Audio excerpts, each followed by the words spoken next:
برات شام بیارم؟ نه، چرا نه؟ چون که غذا خوردم با یکی از دوستان. میشه لامپو خاموش کنی؟ میخوام بخوابم. گوش کن، میخوام یه چیز مهم بهت بگم.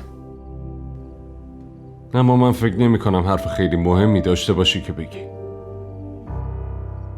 من امروز رفته بودم پیش دکتر. کی؟ دیدی خوابت پرید؟ معجزه بچه هست دیگه. یعنی چی؟ یعنی من دوباره درمانو شروع کردم. تو هم به جیبات یه تکونی بده.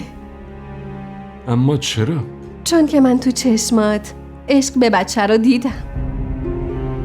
آزرا گوش کن ببین چی میگم.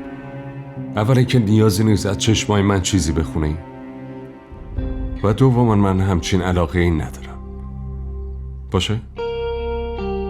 شاه میر، الان که بچه میخوای به خاطر من پنهونش نکن.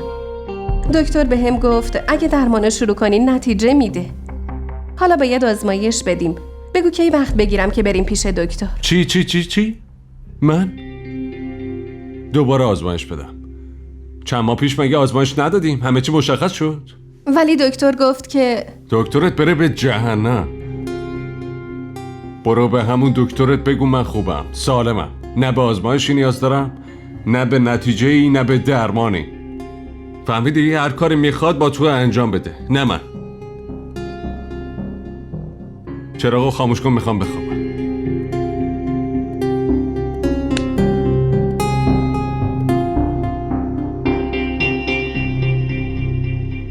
خاموش کن، بخواب دیگه.